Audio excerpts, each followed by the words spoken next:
The question was, does hypnosis, does a treatment only work for 5 days or so? There are certain hypnotic treatments that I believe don't stick.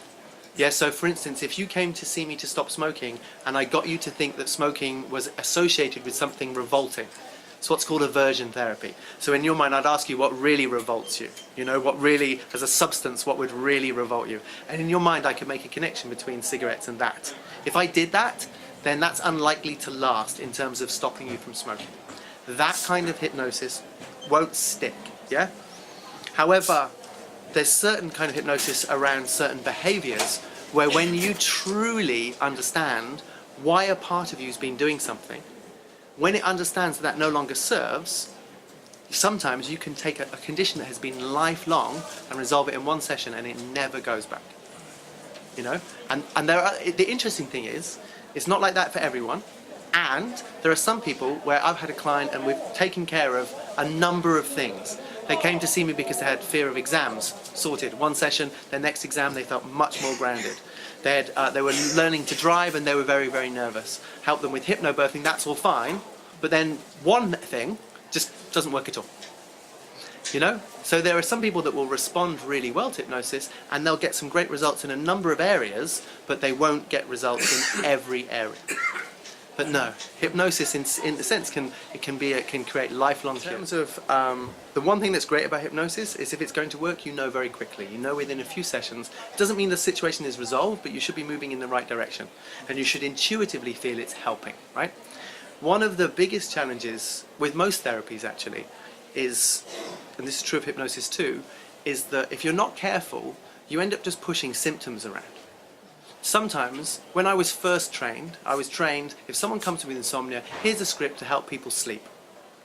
And so I'd get them hypnotized, and then I'd read them this script that was kind of like you're feeling your ability to sleep is improving each and every day. You imagine yourself going to sleep at night and you feel able to drop off to sleep naturally. And it's a direct suggestion script, which for a small percentage of people would work a treat.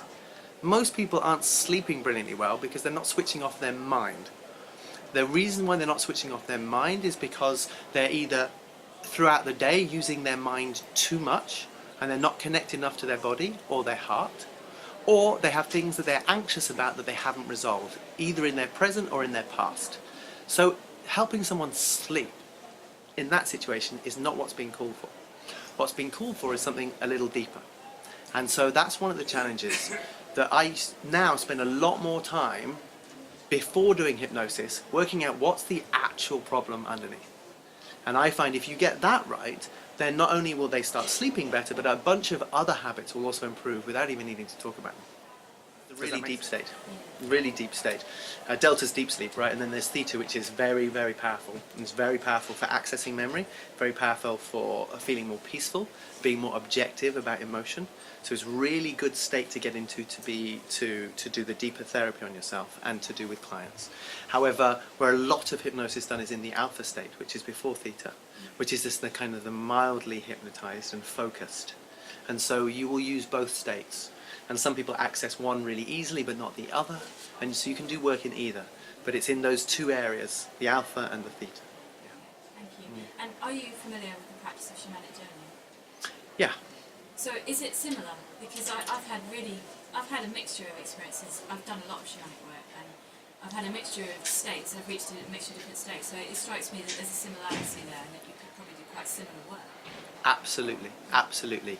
You know, you could look at some of the visualizations that hypnotists use and some of the inner child work and connecting to your wise person, connecting to your animal totem, and they're all drawing on these ancient traditions and these old practices.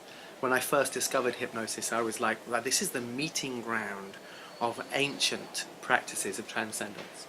And you can be led on shamanic journeys or you can run your own on yourself. And for me, yeah, when you're doing a shamanic journey on yourself, you're doing, in my world, self-hypnosis. So how I got into hypnosis, there's two parts to it. The main reason was I was brought up by a very logical scientific man. He was a doctor, a surgeon, and of all the doctors, they're like the most mechanically minded. And he brought me up to be passionately atheistic. Not marginally agnostic, passionately atheistic. And inconveniently, I had a big spiritual awakening when I was 27. It was not what I was expecting. I wasn't a spiritual seeker, and it was just one vast epiphany which completely changed my life. And in simple terms, I got to experience myself without fear, and I was flooded with happiness and love. Or rather, what I experienced was an upswelling from within of happiness and love that seemed to be who I naturally was once the fear was gone. And I wasn't an anxious or particularly scared person, but I was just so identified with my ego state, which is built on fear. And so I had a moment of freedom from that, and I became obsessed with two things. One, what real happiness is and what gets in the way of it, and two, epiphanies, because I could see how my epiphany had happened. There were ingredients, there were things people had said, there was something I read in a book, there was one exchange I had with an Indian holy man who didn't even say a word, and all those things happened to make it possible for me to have an epiphany. So when I tried to start looking into where epiphanies come from, I saw all of these practices of transcendence in all the cultures. Spinning like a whirling dervish, tribal dancing, tribal drumming, taking plant medicines, LSD, you know, meditation, prayer, all of these seem to be about transcendence. And so I was aware of this experience I'd had some years ago when someone lent me a hypnosis tape, and I was so skeptical that I could be hypnotized or it would be any good, and I was like this, lying in bed, rolling my eyes at it, because I hated religion and spirituality, I hated personal development, I thought it was all tosh and nonsense, and I was so cynical. And I kept listening to this tape, and I hated the music, and I hated his voice, and the whole thing was cheesy, there were panpipes happening, it was bad, you know?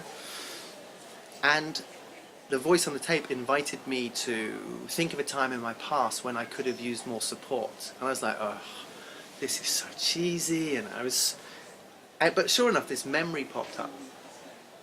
And I remember being a bit disappointed. I remember thinking, really?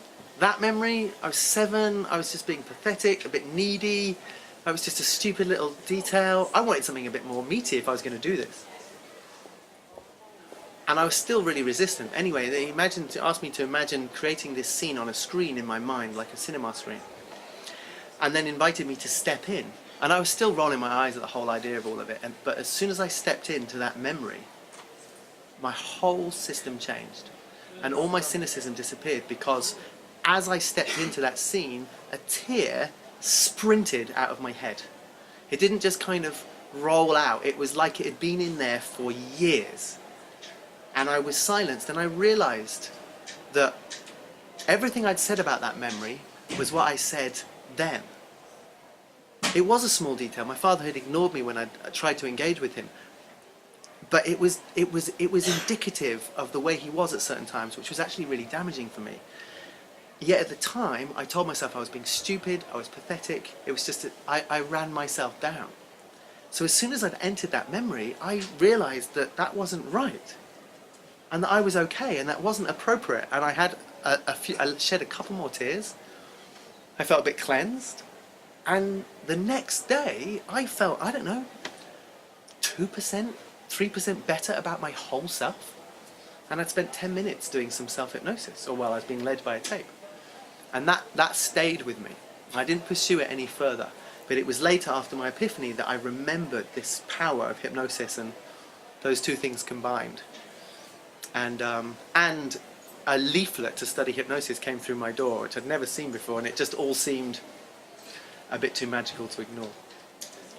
But the thing I'll say is, when I went to, in my studying about where happiness comes from, I realized that a lot of our society is set up in such a way that it doesn't make us happy. And yet, traditional psychiatry, a lot of it, not all of it, and traditional hypnosis, a lot of it, not all of it, is kind of built on this old Victorian idea that our job as therapists is to glue people back together and get them back out there on the treadmill of life, because that's good, and if you can't handle it, there's something wrong with you. But I decided, actually, well, if I could start using these techniques to look at more natural forms of organic happiness that comes from freedom, and I could combine that with hypnosis, which is a transcendent tool, would that work better? And so I went into practice as a hypnotist just to try and, as an experiment, really. And my practice took off, because I think there's a real shortage of that. Hi, my name's Tom Fortismere. I'm the author of What is Hypnosis. I'm in the Watkins bookstore. I wanted to take this moment just to explain this little book debunks the myths. Hypnosis has got a terrible reputation and it's unfair. I think hypnosis is one of the most powerful tools for personal, spiritual and social transformation. And this book in a Q&A format explains how it works, what it is, what it isn't, strips away all that kind of strange mythology and makes it plain and simple what a beautiful tool it is for changing your life. I hope you enjoy it.